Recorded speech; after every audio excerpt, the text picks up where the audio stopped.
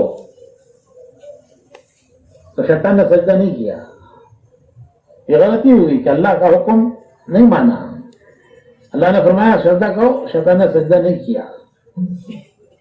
اور غلطی آدم علیہ السلام سے بھی ہوئی کہ اللہ نے حکم فرمایا کہ جنت کا یہ دانہ مت کھاؤ، سب کھاؤ، یہ پوری جنت تمہارے لیے ہے، اس کی نہریں تمہارے لیے، اس کے باغات تمہارے لیے، لیکن ایک دانہ اس سے پرہیز کرو.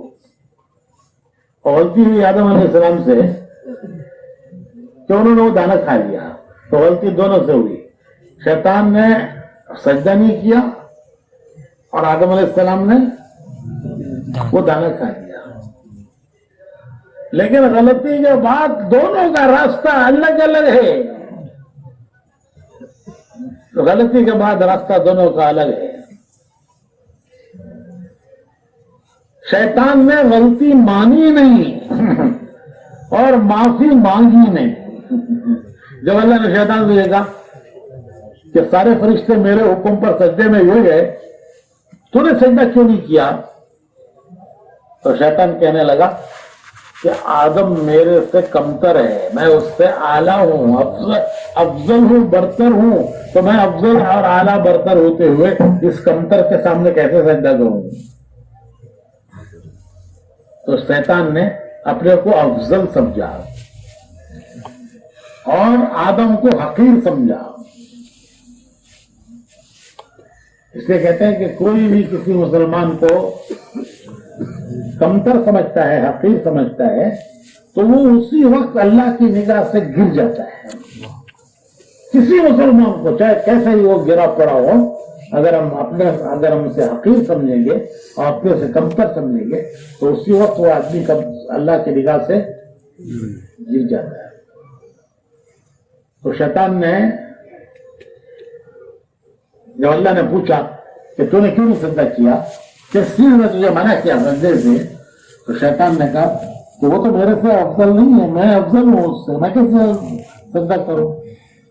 تو اس نے اپنی غلطی نہیں مانی، معافی نہیں مانگی. اور جب آدم علیہ السلام سے غلطی ہو گئی تو کیا کیا آدم علیہ السلام نے؟ اتنا روئے کہ حدیث میں آتا ہے کہ قیامت تک کے انسانوں کے رونے کو جمع کیا جائے تو آدم علیہ السلام کا رونا ان سب کے رونے سے بڑھ جائے گا. قیامت تک انسان اتنا نہیں روئیں گے، اللہ کے سامنے اتنا آدم رو رہے ہیں. 40 سال تک آسمان کی طرف منہ نہیں اٹھایا. آدمی سے کوئی غلطی ہو جاتی ہے تو شرم کی وجہ سے اپنا منہ جھکا لیتا ہے، نظریں جھکا لیتا ہے. تو آدم علیہ السلام نے اپنا سر جھکا لیا، نظریں جھکا لی، 40 سال تک آسمان کی طرف منہ نہیں کیا کہ جس مالک نے میرے اوپر اتنی مہربانیاں کی، فرشتوں سے مجھے سجدہ کروایا، جنت کی نعمتیں مجھے عطا فرمائی، میں نے اس مالک کا حکم توڑا، میں کیسے اسے منہ دکھاؤں؟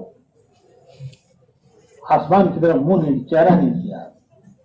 اور ماں روتے رہے یہاں تک کہ پھر اللہ نے ان کا قصور معاف کر دیا. تو ایک شیطان کا راستہ، ایک آدم علیہ السلام کا راستہ. شیطان کا راستہ کیا؟ تو میں جو کر رہا ہوں وہ صحیح ہے، میں جو کر رہا ہوں صحیح ہے. ضد آدمی کو کہیں کا نہیں رکھتی. ضدی محروم ہوتا ہے.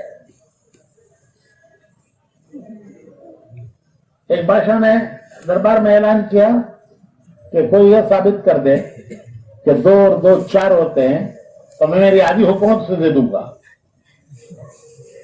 تو وزیر نے کہا کہ حضور آپ کی تو آدھی حکومت گئی، تو بچہ بھی ثابت کر دے گا 2 اور 2 4 ہوتے ہیں، جمع کرو تو بھی 4 ہوتے ہیں، ضرب دو تو بھی 4 ہوتے ہیں.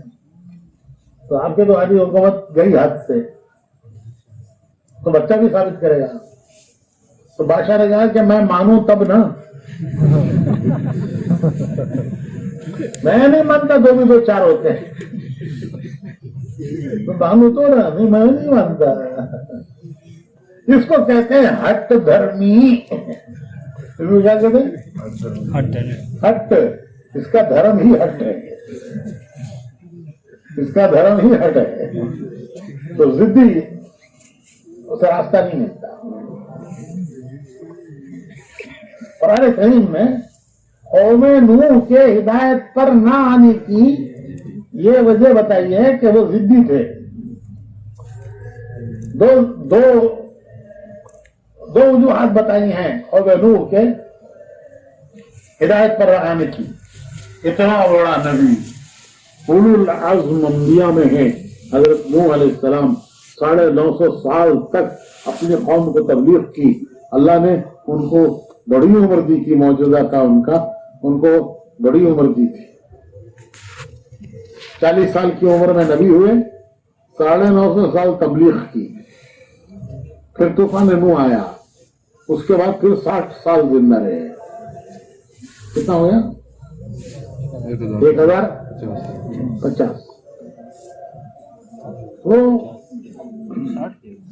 ان کے سامنے جو بچے پیدا ہوئے، وہ بچے جو ان کے سامنے پیدا ہوئے، وہ بڑے ہوئے، جوان ہوئے، شادیاں ہوئی، بوڑھے ہوئے، ان کی اولادیں ہوئی. مرتے ہوئے وہ بوڑھے اپنی اولادوں کو یہ نصیحت کر کے جاتے ہیں کہ دیکھو اس بڈھے کی بات نہ ماننا. کون بڈھا؟ نوح علیہ السلام. حالانکہ وہ ان کے سامنے پیدا ہوئے تھے. پوری زندگی ان کو دیکھا لیکن ہدایت نہیں ملی. مرتے ہوئے بھی یہ خیر کا کام کر کے مر رہے ہیں کہ اولاد کو نصیحت کر رہے ہیں کہ اس بڈھے کی بات نہ ماننا. تو اس قوم کو ہدایت کیوں نہیں ملی؟ جو اتنا بڑا اولو العزم نبی اس نے ہاتھ اٹھا دیے. اس نے تو 2 وجہ بیان کی ہیں قرآن نے. ایک ضد، انہیں ضد تھی کہ نہیں ماننا ہے، نہیں ماننا ہے، یہ صحیح ہے لیکن نہیں ماننا ہے. دوسرے تکبر. یہ 2 وجہ بیان کی ہیں، ضد اور تکبر. تکبر یہ تھا کہ نوح علیہ السلام کے جو مخالفین تھے وہ نوح علیہ السلام سے کہتے تھے کہ نوح کون شریف آدمی تیرے ساتھ ہے؟ میرے ساتھ تو غریب فقیر لوگ ہیں. کون سردار تیرے ساتھ ہے؟ ہم سب سردار تیرے خلاف ہیں. تو وہ اپنے کو برتر سمجھتے ہیں. تو یہ تکبر اور ضد 2 چیزیں. تو بھائیوں میں عرض کرا تھا کہ اللہ نے حضرت آدم علیہ السلام کو جب زمین پر اتارا تو انہیں یہ فرمایا کہ اے آدم تم زمین پر کیسے رہو گے، کیسے جیو گے، تمہارے جینے کا کیا طریقہ ہوگا. ہماری طرف سے تمہارے اوپر حکم آئیں گے اور تمہارے اوپر طریقے آئیں گے. سب سے پہلا انسان جو سب سے پہلے زمین پر بسایا گیا اس کو اللہ کی طرف سے سب سے پہلی چیز جو آئی وہ دین تھا. جینے کے طریقے بتائے گئے وحی کے ذریعے کہ تم کیسے جیو گے، کیا کرو گے، کیا نہیں کرو گے. ہماری طرف سے تمہارے اوپر حکم آئیں گے، طریقے آئیں گے. اسی کا نام ہے دین. اسی کا نام دین ہے. حکم اللہ کا، طریقہ محمد رسول اللہ صلی اللہ علیہ وسلم کا. حکم اللہ کا، طریقہ رسول اللہ. اسی کا نام ہے دین. تو سب سے پہلے حضرت آدم علیہ السلام کو دین دیا گیا. زمین پر اتارنے کے بعد اللہ نے سب سے پہلے وحی کے ذریعے ان کو دین عطا فرمایا کہ تم اس راستے پر رہو. اگر تم اس راستے پر رہو گے تو یہ تمہیں وقتی طور پر دنیا میں بھیجا گیا ہے امتحان کے لیے. اگر اس راستے پر چلو گے تو پھر تمہیں واپس جنت میں داخل کریں گے. ہم کہاں سے آئے ہیں؟ کہاں سے آئے بھائی؟ جنت سے. اور کہاں جانا ہے؟ کہاں سے آئے ہیں؟ کہاں جانا ہے؟ راستہ کیا ہے؟ کوئی نہیں راستہ. دنیا گول ہے، جدھر سے مرضی چلے جاؤ پہنچ جاؤ گے.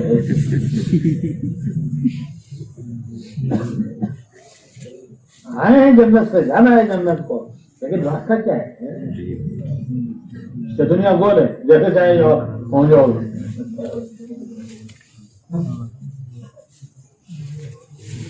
تو وہ اللہ نے وہ راستہ دیا، حکم بھی دیے، اس کے طریقے بھی بتائے. اسی کا نام ہے دین. وہی دین مکمل اور کمپلیٹ دین، اس کو مکمل اور کمپلیٹ کر کے حضور اکرم صلی اللہ علیہ وسلم کو وہی دین دیا گیا، کامل اور مکمل. تو بھائیو وہی ہمارا دین ہے. تو مسلمان کہتے ہیں اس پر چلنے والے کا نام ہے مسلمان، جو حکم دیکھتا ہے اللہ کا، طریقہ دیکھتا ہے رسول اللہ صلی اللہ علیہ وسلم کا، ہر کام میں، غریبی میں، امیری میں، جوانی میں، بڑھاپے میں، خوشی میں، غم میں، پیدا ہونے میں، مرنے میں. بچہ پیدا ہوتا ہے، سب سے پہلے اس کے کان میں اذان دیں گے. ایک کان پہ اذان، دوسرے کان میں اقامت. سب سے پہلا کام اس کے کان میں آواز کس کی پڑے؟ اللہ کی، کہ اس کو تجھے مالک خالق سمجھ کر نہیں گزارنا ہے. یہ دستور عمل ہے، زندگی کا دستور ہے. اذان بچہ پیدا ہوتے ہی اس کے کان میں اذان اقامت پڑی جاتی ہے کہ تجھے زندگی یوں گزارنا ہے. اور جب مرتا ہے تو اللہ کے نام پر اسے زمین کے حوالے کرتے ہیں، بسم اللہ علی ملت رسول اللہ. 2 رکعت نماز پڑھ کر، نماز جنازہ پڑھ کر اسے زمین کے حوالے کرتے ہیں. وہ خود نہیں پڑھ سکتا، ہم پڑھیں گے. تو پیدا ہوتے ہوئے دین، مرتے ہوئے دین، اور درمیان میں جی جائے کرو، درمیان میں جی جائے کرو. ہاں نہیں، ایک نکاح کے لیے مولوی صاحب کو بولو. نہیں میرے بھائیو، ہم بندے ہیں اللہ کے، امتی ہیں رسول اللہ صلی اللہ علیہ وسلم کے. یہ ہمارا عہد ہے، عہد ہم نے عہد کیا ہے، لا الہ الا اللہ محمد رسول اللہ. یہ کہہ کر ہم نے عہد کیا ہے کہ ہم بندے ہیں، حکم دیکھیں گے اللہ کا. بندہ کسے کہتے ہیں؟ بندہ، بندہ کہتے ہیں ماننے والے کو. ماننے والے کو کہتے ہیں بندہ، نہیں ماننے والے کو کہتے ہیں باغی. تو باغی ہے، نہیں مانتا. یہ بندہ ہے، سر جھکا دیتا ہے، سر جھکا دیتا ہے اللہ کا حکم پر، اپنا سر جھکا دیتا ہے. یہ ہے بندہ. تو ہم نے عہد کیا ہے کہ ہم بندے ہیں اللہ کے، اور ہم امتی ہیں رسول اللہ صلی اللہ علیہ وسلم کے. تو ہم حکم دیکھیں گے اللہ کا، طریقہ دیکھیں گے رسول اللہ صلی اللہ علیہ وسلم کا. اس پر چلنے والے کا نام ہے مسلمان. اس پر چلنے والے کا نام ہے مسلمان. جیسے ہر نام کے ساتھ کام ہے تو مسلمان کے ساتھ کام ہے کہ وہ اللہ کا حکم دیکھ کے چلنے والا ہے، وہ نبی کا طریقہ دیکھ کر چلنے والا ہے. اس پر چلنے والے کو کہتے ہیں مسلمان. تو بندے اللہ کے، امتی رسول اللہ صلی اللہ کیا مانے بندے کے؟ اور کیا مانے امتی کے؟ بس دو باتیں کہہ کے میں بیان ختم کرتا ہوں. کیا مانے بندے کے؟ ماننے والا ماننے والا، نہ ماننے والا باہی باغی. جو جس کی مانتا ہے اس کا بندہ، جس کی مانے اس کا بندہ. نفس کی مانے تو نفس کا بندہ، نفس کا بندہ، زمانے کی مانے تو زمانے کا بندہ، زمانے کا بندہ، دنیا کی مانے تو دنیا کا بندہ، دنیا کا بندہ، حالات کی مانے تو حالات کا بندہ. حالات کا بندہ. اور ابھی تمہارا اسٹیج نہیں آیا، ورنہ جورو کی مانے تو ابھی تمہارا اسٹیج نہیں آیا. جورو کی مانے تو جس کی مانتا ہے اس کا بندہ. ہم کس کے بندے؟ اللہ. زمانے کے بندے، حالات کے بندے، دنیا کے بندے، ایک کے بندے. کس کے بندے؟ اللہ. ایک کے بندے، ایک کے بندے.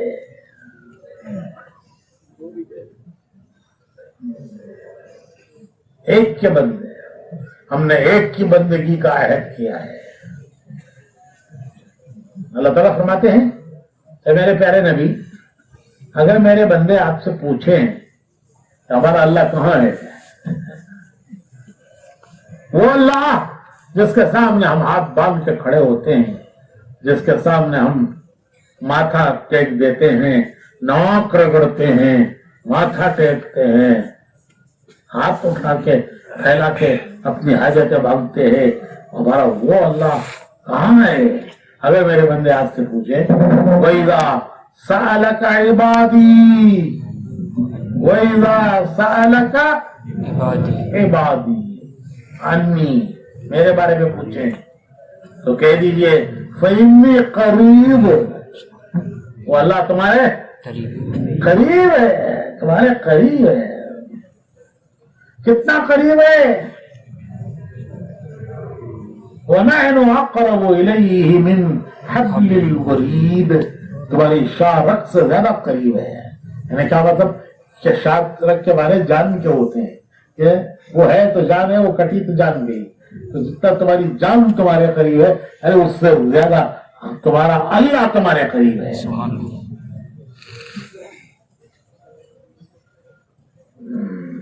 میرے بندہ مجھ سے مانگو، میں تمہاری سنتا ہوں اور تمہاری ضرورت حاجت پوری کرتا ہوں، تمہاری مراد پوری کرتا ہوں. مجھ سے مانگو، میں تمہاری سنتا ہوں، تمہاری مراد پوری کرتا ہوں. حدیث شریف میں آتا ہے کہ مومن بندہ کوئی دعا ایسی نہیں مانگتا جو قبول نہ ہو. ہر دعا قبول ہوتی ہے. کسی غلط بات کی دعا مانگے، حرام کی مانگے، ورنہ ہر دعا قبول ہوتی ہے. ہر فرض نماز کے بعد ایک دعا قبول ہوتی ہے، اور بندہ دعا مانگے وہ قبول ہوتی ہے. ہاں، دعا کے قبول ہونے کے معنی سمجھنے چاہیے. کبھی تو اللہ وہ دے دیتے ہیں جو مانگا ہے. تو اب آدمی سمجھتا ہے میری دعا قبول ہو گئی، کیوں؟ میں نے جو مانگا تھا وہ مل گیا.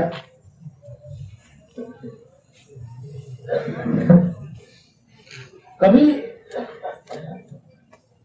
وہ نہیں دیتے کیونکہ وہ دینا اس مصلحت نہیں ہوتی، کوئی اور چیز اس کے بدل عطا کر رہے ہیں اور اسے پتہ نہیں کہ یہ میری دعا کے بدلے میں ملا ہے. اور کبھی بلا اور مصیبت کو اللہ دعا کی برکت سے ٹال دیتے ہیں. حدیث شریف میں آتا ہے کہ کوئی بلا آسمان سے نازل ہوتی ہے تو زمین کی کوئی طاقت اسے روک نہیں سکتی، مومن بندے کی دعا اسے روک دیتی ہے. آسمان سے اتری ہوئی بلاؤں کو مومن بندوں کی دعائیں لوٹا دیتی ہیں واپس. کوئی دنیا کی طاقت روک نہیں سکتی. تو کبھی وہی دیتے ہیں جو مانگا ہے، اور کبھی وہ نہیں دیتے, کوئی بدل دیتے ہیں, کیونکہ اس کا دینا حکمت کے خلاف ہوتا ہے. اور کبھی اس کے بدلے میں کوئی بلا و مصیبت کو اللہ پاک دور کر دیتے ہیں. یہ سمجھ نہیں پاتا کہ میری دعاؤں سے یہ بلائیں دور ہوئی ہیں. ایک آدمی چرواہا گائے بکریاں لے کر جنگل میں گیا چرانے کے لیے. شام کو جب واپس آنے کے لیے وہ اکٹھا کرنے لگا تو کیا دیکھتا ہے کہ گائے کو کسی نے پھاڑ دیا, مر گئی. وہ اسے بڑا دکھ ہوا, بڑا غم ہوا. کیسی اچھی گائے, کیسی اچھی بھینس, کتنا دودھ دیتی تھی, میرے سب گھر والے پیتے پھر بھی بچتا, میں بیچتا اور میرے گھر کے کام چلاتا. ایسی اچھی بھینس کو کس ظالم نے پاڑا, کس ظالم نے پاڑا. اسے بڑا دکھ ہوا اور غصے میں آ کے کہنے لگا, اللہ میاں میں تجھے قسم دیتا ہوں کہ جس نے میری بھینس کو پھاڑا ہے اسے لا کر میرے سامنے کھڑا کر. جس نے میری یہ بھینس پھاڑی اسے میرے سامنے لا کر کھڑا. تو دعا قبول ہو گئی. تھوڑی دیر میں شیر آ کے کھڑا ہو گیا. تو شیر نے پھاڑا تھا, اس کا خون بھی چلا گیا اپنا کام کر کے. ارے تو نے تو بلایا, تو نے تو اللہ کو قسم دی کہ لا کے میرے سامنے کھڑا کرو. اب کر کیا کرتا ہے, اب کر کیا کرتا ہے. پہلے اس نے گائے پھاڑی تھی, بھینس پھاڑی تھی, اب تجھے پھاڑے کہ تو ٹیپو سلطان ہے, تلوار لے کے لڑے گا اس سے. تو بعض مرتبہ آدمی دعائیں ایسی مانگتا ہے کہ اسے خود سمجھ نہیں ہوتی کہ میں جو مانگ رہا ہوں وہ میرے لیے دعا مصیبت بننے والی ہے. لیکن اللہ جانتا ہے کہ یہ جو مانگ رہا ہے یہ دعا نہیں مانگ رہا ہے, اپنے لیے مصیبت مانگ رہا ہے. تو اللہ پاک دعا وہ بھی قبول کر لیتے ہیں, لیکن وہ نہیں دیتے, اس کو بدل دیتے ہیں, یا اس کے بدلے میں کوئی بلا مصیبت کو ٹال دیتے ہیں. تو بھائیو یہ ہے بندہ, یہ ہے بندہ. کیسا مالک, کیسا مالک. واللہ رؤوف بالعباد, بے شک بندوں پر بڑا مہربان مالک. کیسا مہربان مالک.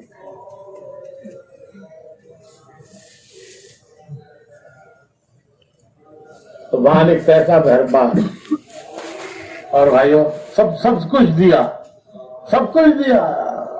ارے دیکھنے کے لیے کیسی پیاری پیاری آنکھیں دی, بولنے کے لیے کیسی زبان دی, چلنے کے لیے کیسے پاؤں دیے, کام کرنے کے لیے کیسے ہاتھ دیے, کیسا دماغ دیا, کیسا دماغ دیا. ہر آدمی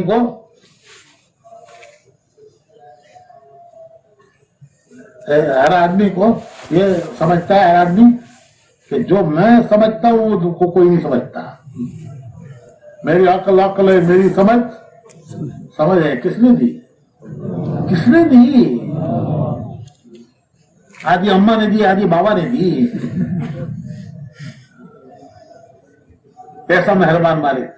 کیا ایسی پیاری پیاری آنکھیں دی. اگر یہ آنکھیں نہ دیتے تو دنیا اندھیرا ہوتی. زبان نہ دیتے تو آدمی اپنی بات کہہ نہ پاتا. تو کیسی پیاری پیاری. میرے بھائیوں, ہمارا ایک ایک سانس یہ اللہ کی رحمت ہے, مہربانی ہے. ابھی جو کرونا آیا, کووڈ آیا, ساری دنیا کو اس نے ہلا کے رکھ دیا. اللہ تعالیٰ دکھاتے ہیں کہ دیکھو میری قدرت, میری ایک مخلوق. کرونا کس نے پیدا کیا؟ اللہ. کرونا کس نے پیدا کیا بھائی؟ اللہ. چین نے کہ اٹلی نے؟ اللہ نے پیدا کیا. ایک ایسی مخلوق جو مائکروسکوپ کے بغیر دیکھی نہ جا سکے, پتہ بھی نہ چاہے رنگ کیا ہے, اس کا ٹائپ کیا ہے, اس کا لمبا ہے. اس نے ساری بڑی بڑی دنیا کی طاقتوں کو ہلا کے رکھ دیا. دیکھ لو تمہاری اس حیثیت کیا ہے؟ تو کس پر کہہ رہا تھا؟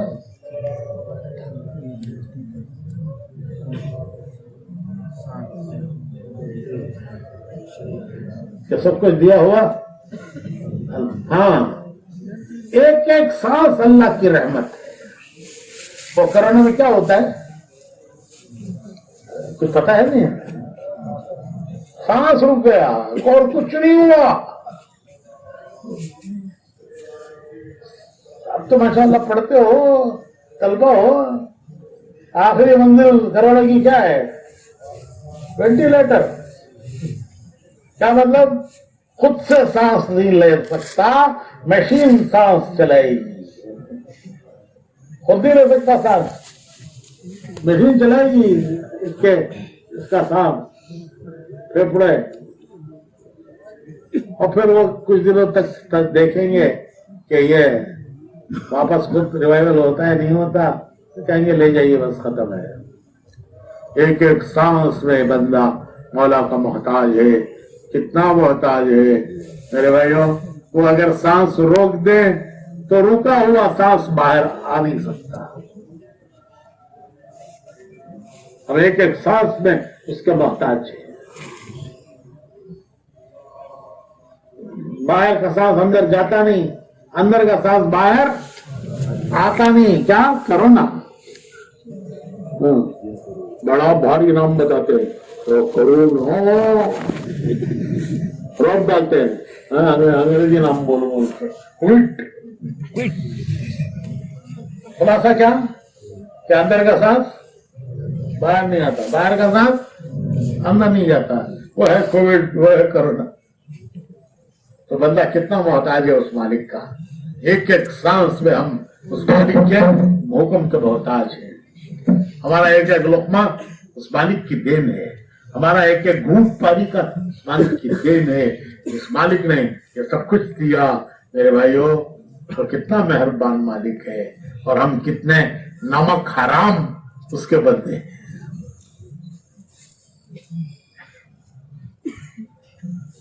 وہ ہمارا مالک ہے، ہم اس کے بندے ہیں۔ یہ ہے مسلمان کہ حکم اس کا دیکھیں گے، پھر طریقہ دیکھیں گے پیارے نبی محمد رسول اللہ صلی اللہ علیہ وسلم کا۔ خوشی میں، غم میں، صحت میں، بیماری میں، جوانی میں، بڑھاپے میں، شادی ہو تو، میت ہو، ہر حال میں پیارے نبی کا طریقہ دیکھیں گے۔ اس کا نام ہے مسلمان۔ مسلمان حکم دیکھتا ہے اللہ کا، وہ بندہ ہے اللہ کا، حکم دیکھتا ہے اللہ کا، وہ امتی ہے رسول اللہ کا، طریقہ دیکھتا ہے رسول اللہ کا۔ اس پر چلنے والے کا نام ہے مسلمان۔ اس راستے پر لانا، یہ راستہ ہے کہ ہمارے باپ حضرت آدم کا راستہ، اور یہ ہمارے پیارے نبی محمد رسول اللہ کا، اس راستے پر لانا، دنیا کو لانا، یہ نبیوں کا کام تھا۔ انسانوں کو راستے پر لانے کے لیے اللہ نبی بھیجتا تھا۔ نبی تو ہوتے ہی تھے راستے پہ، نبی تو ہوتے ہی تھے راستے پہ، کام کیا تھا ان کا؟ ارے بولو بھائی، دوسروں کو راستے پر لانا ہو تو تھے ہی راستے پہ، ان کا کام تھا دوسروں کو راستے پر لانا۔ اب وہ نبی نہیں آئیں گے، ہمارے پیارے نبی آخری نبی ہیں، قیامت تک اب نبی کوئی نہیں آئے گا۔ تو دنیا کے انسانوں کو راستے پر لانے کا کام کون کریں گے؟ لِتُخْرِجَ النَّاسَ مِنَ الظُّلُمَاتِ إِلَى النُّورِ۔ نبی کا کام کیا تھا؟ اندھیروں سے نکالنا۔ وہ تمہیں اندھیروں سے نکالتے ہیں، کفر کے اندھیرے، شرک کے اندھیرے، نافرمانی کے اندھیرے، نفس کے اندھیرے، یہ سب اندھیرے ہیں۔ نبی تمہیں ان اندھیروں سے نکالتے ہیں، اور نکال کر کہاں لاتے ہیں؟ من الظلمات الى النور، تو وہ نور کی طرف لاتے تھے۔ اب وہ نہیں آئیں گے نبی، تو کیا انسانوں کو اندھیروں میں بھٹکنے کے لیے چھوڑ دیں گے؟ کیا چھوڑ دیں گے دنیا انسانیت کو کہ وہ اندھیروں میں بھٹکے، نفس کے اندھیروں میں، گناہوں کے اندھیروں میں، شرک کے اندھیروں میں بھٹکے؟ نہیں۔ اب کون لائے گا راستے پہ؟ حضور نے فرمایا کہ میری امت لائے گی، میرا کام میری امت کا کام، میرا راستہ میری امت کا راستہ، میرا طریقہ میری امت کا طریقہ، میرا کام میرے امتی کا کام۔ تو اس امت کے ذمہ دو کام ہیں، خود راستے پر آنا، راستہ کیا ہے وہ میں نے اب تک بیان کیا، خود راستے پر آنا اور پوری امت کو راستے پر لانا، اس کے لیے اپنی جان مال کی قربانی دینا، اس کے لیے محنت کرنا، کوشش کرنا، عقل لگانا، سمجھ لگانا، یہ ہمارا کام ہے۔ تو بھائیو، طلبہ سے مختصر مطالبہ کرتے ہیں کہ اپنے مقام پر، اپنی مسجد سے، اپنے ماحول سے جڑ کر روزانہ کے اعمال میں شریک ہو۔ چھٹیوں میں اللہ کے راستے میں نکلیں، چھٹیاں وہ اللہ کی راہ میں لگائیں، اور کورس پورا کرنے کے بعد ملازمت میں یا کسی مشغلے میں جانے سے پہلے 4 مہینے لگائیں۔ اگر اتنا کر لیں گے اللہ پاک ہمیں ان خوش نصیبوں میں اللہ ہمارا شمار کر دے گا جن کے ذریعے اللہ دنیا میں دین کا کام لیتا ہے، جن کو اللہ دین کے کام کے لیے استعمال کرتا ہے، جن سے اللہ دنیا میں دین کا کام لیتا ہے، ان خوش نصیبوں میں اللہ ہمارا شمار کر دے گا۔ جو بھائی تمنا ہے ان میں شامل ہونے کی انشاءاللہ، تو یہ نیت کرو کہ کورس پورا ہوا، اب 4 مہینے لگائیں گے انشاءاللہ، درمیان میں چھٹیاں آتی ہیں وہ اللہ کے راستے میں لگائیں گے، اور روزانہ تعلیم میں اور مطلب گشتوں میں جتنا ہمیں وقت ہے اپنی تعلیم کے ساتھ ہم اس مبارک کام میں اپنا جوڑ رکھے، جڑتے رہیں گے۔ پھر اللہ سے دعا مانگے کہ اللہ ہم سے، اللہ کا شکر ہے آج اللہ دنیا میں ہمارے نوجوانوں سے کام لے رہا ہے۔ کتنے وہ نوجوان جو تعلیم کے زمانے میں تبلیغ میں لگے، دنیا میں گئے مختلف کاموں پر، اللہ نے ان کو ان سے دنیا کے ملکوں میں دین کا کام لیا۔ اللہ ہم سے نہیں لے گا، لیکن تمنا تو ہونی چاہیے دل میں، اور صرف تمنا کافی نہیں ہے، عمل بھی ہونا چاہیے کہ تعلیم کے زمانے میں جو ہم کر سکتے ہیں وہ کرتے رہیں، اور آگے کے لیے اللہ سے دعا مانگتے رہیں۔ چھٹیوں میں سب 4 مہینے کے لیے تیار ہیں انشاءاللہ، 4 مہینے جن کا کورس پورا ہو جائے، نہیں ہے پھر تو جتنی چھٹی ہے اتنی چھٹی اللہ کے راستے میں لگا کریں گے بھائی انشاءاللہ۔ اپنے محلوں کے گشتوں میں جوڑنا، ہاسٹل میں تعلیم کی ترتیب بنانا، ملاقاتوں کی ترتیب بنانا، ایک فضا ہے، ماحول ہے، اسی عمر سے اس فضا میں ماحول میں جڑیں گے اللہ آگے بڑھائے گا اور کام لے گا۔ سب نیت کرتے ہیں سب کیا ہے اور